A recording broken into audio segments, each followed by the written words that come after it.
Scalar 3 is a music theory workstation. You can run it inside of your DAW as a VST plugin or on your desktop as a standalone app. It allows you to audition different scales and scale modes and select a scale that's going to suit the track that you're writing. You can then build out a chord progression, and it even has features now for allowing you to make more complex chords, but also start arranging and creating full-on progressions inside of the plugin itself. I'm going to show you how I use it. Up the top here, we've got 3 different tabs. We've got the Explore, the Create, and the Arrange tabs. Then here we've got the preset Save or Recall, Transport Controls, tempo or time signature controls. By default, it's sunk to your DAW. We've got export controls, undo, redo, and we've got volume meters and settings. So that's the top bar sorted. Down the bottom, we've obviously got the piano here. We've got performance controls. So this is things like controlling arpeggios or different rhythms for playing back the chords that we've selected.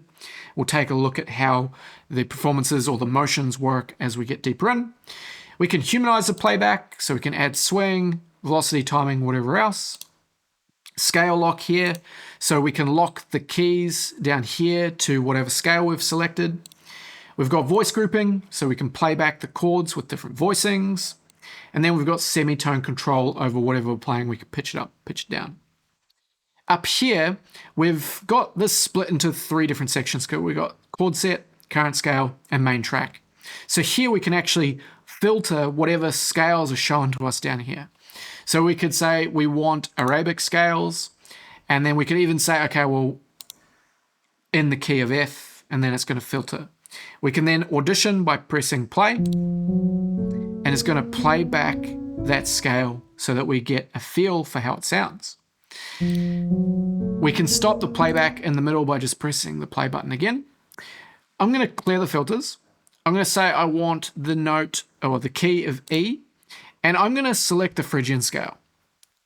I'll select it there, and now you'll see that all of the chords for that particular scale mode have been dropped in here, and I can press play to play them back, or I can just click on them to audition them.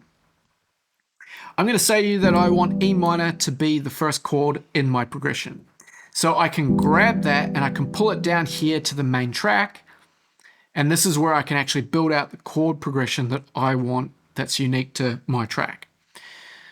I can then come back here and I can audition different chords and how they play off of the E minor chord to select what the next best step would be.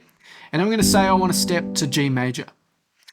I can also press this button, which is going to give me suggest features. So if I click the G major chord, this is going to show me suggestions for where I could step to. The blue chords are in the scale. The gray or the dark gray are outside of the scale, but maybe would work. And then the light blue ones are like halfway between. I'm going to say I want the A minor chord next.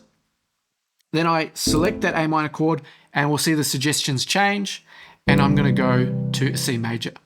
You do have other controls down here, such as minimize movement, live, auto detect, etc., etc.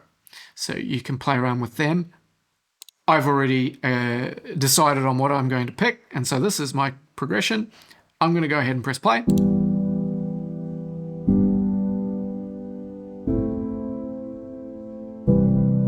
Beautiful. I'm going to go ahead and jump over to the Create tab now. We have a whole bunch of different submenus here, but I'm going to jump to the Colors submenu. Now, to keep this tutorial concise, I'm not going to cover every single feature inside of Scalar 3, and there are a lot of features. And so I suggest that you explore the plugin yourself and watch other tutorials that are out there to get a more in-depth scope of everything that it can do. I'm looking at colors here, and I'm going to show you how to spice up the chords that I've selected already. So in each of these lanes, we've got different colors for the chords selected. So we've got extensions that are going to play sevenths, or other extensions that are available to us. We've got different voicings that we can select. We've got different variations, substitution, blah, blah, blah, blah, right? And so what that does is every chord in the scale that's shown here is shown with that extension, or plays back with that extension, sorry. So we can hear what the different flavor of chords are available that would be still in the scale.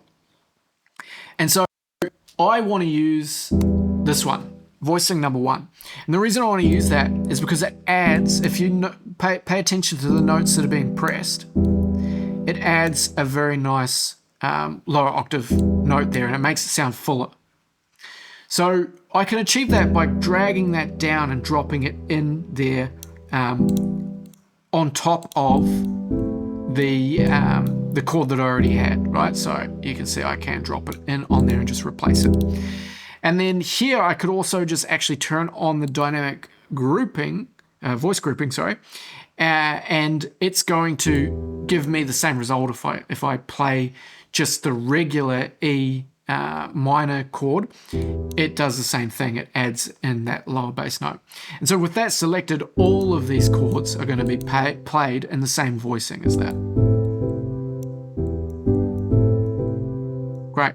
And so this is just an easy way that I can quickly audition how the different variations of the chord sounds, drag them in and drop them in place to spice up the chords that I've selected. Now I'm going to jump over to the Arrange tab. And here we've got the main track, and it lays out the chords that we selected. And it's just going to play them back one chord every bar, right? So it's a 4-bar loop. I've also got a mixer here showing me main track and master with some mute, solo, pan, volume controls, that sort of thing. And you can see here that we've got the felt piano on that main track that's playing back, and that's what we hear. We also have MIDI controls, so we can edit the MIDI that's here. We have these controls here available to us to change the octave and blah, blah, blah. Up here, I'm going to actually add in a new track.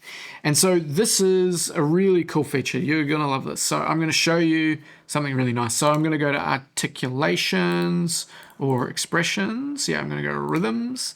I'm going to go to andante, and then I'm going to select this one here, right? I'm going to drop that in. And so a new track's been made, and it's called itself Rhythms, and it's playing the chords that I've selected, but it's playing them with a particular rhythm, right? And so you can see that on the grid here. And you'll notice that I've got a bunch of other controls here for actually manipulating these playbacks, right? So if I want to change the density, I can reduce the density of notes that are there. I can change the length of the notes. I can do a whole bunch of stuff with these controls. Now, if I go ahead and select Mixer, you'll see that this Rhythms is also playing that same piano. And if I press play, you'll hear it playing there.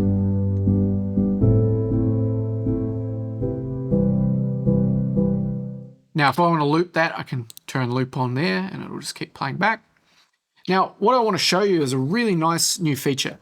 I can actually change the sound of this particular rhythm. And that's not new. You could change the sound inside of previous versions of Scalar. But what is new is you can now load up your own selection of VST plugins to generate sound for you. And so I'm going to open up Omnisphere. I'm going to drop that in there. It's going to take a second to load. And here it is. Here's Omnisphere. And so I can go and navigate to the sound that I want. So this one here. I'll close it. I can open it again by just pressing this, right? And if I press play, now I've loaded in my own sound. So something really cool is I can also add in effects now. So if I jump in here and I look for audio effects, this delay, whatever, let's chuck it in there, pull it in. Now, when I play that back, we've got that delay added to it, right? Perfect. So we can really get quite creative inside of the plugin itself and add effects. So I'm going to go ahead and I'm going to create a new A new performance. I'm going to go add, and I'm going to get Estinto. Let's go ahead and play that.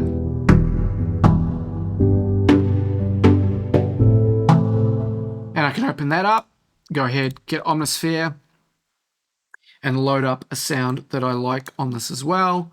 So we can come down, we can play this one, and go ahead and play that.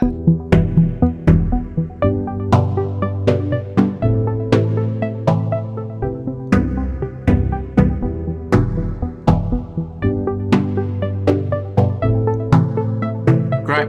And then finally, I can come in here and I can actually just change the main track as well. So we can go Omnisphere. We can pull that up again and get my favorite pad sound of all times. Whoa, whoa, whoa, whoa, whoa. There it is.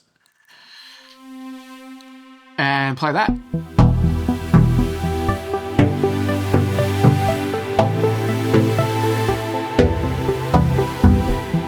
So you can see how easy it is to start making something inside a scaler and everything just locks in and works. It's super nice. I'm going to show you one last thing. You can just drag and drop whatever MIDI you have out into Ableton. Boom. There it is. You've got your MIDI. Oh, sorry. You've got your MIDI information. Happy days.